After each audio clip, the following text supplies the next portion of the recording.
ลับฝันเห็นน้องคานคืนนั้นอายฝันเห็นเจ้าอายคอยท้องหาน้ำตาอายดังภูเขา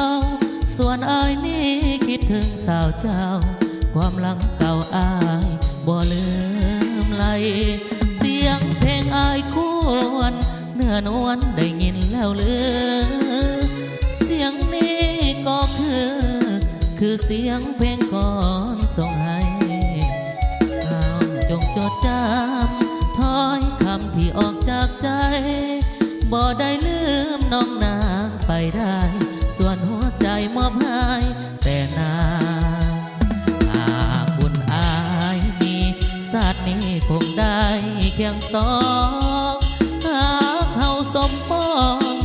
กับน้องบ่มียามห่างจะอยู่เคียงสาวหากเจ้า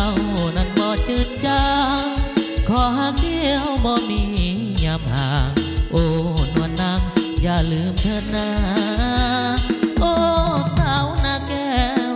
หลับแล้วไอ้ยังไฟฟ้าทุกคืนทุกวันยังฝันเห็นดวงใบหน้า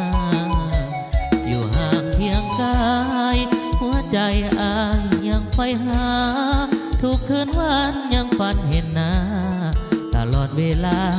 ที่นอนหลับไป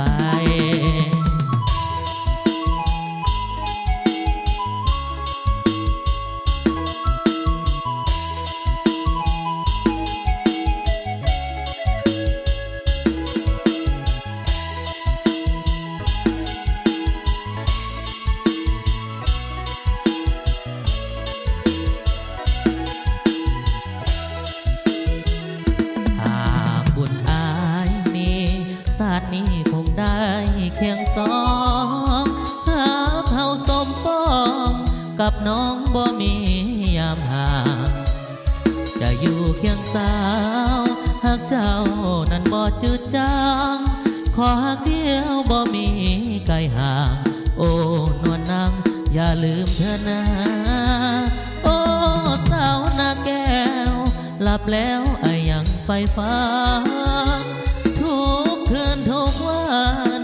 ยังฝันเห็นดวงใบหน้าอยู่ห่างเพียงกายหัวใจอายยังไฟหาทุกคืนวันยังฝันเห็นหน้า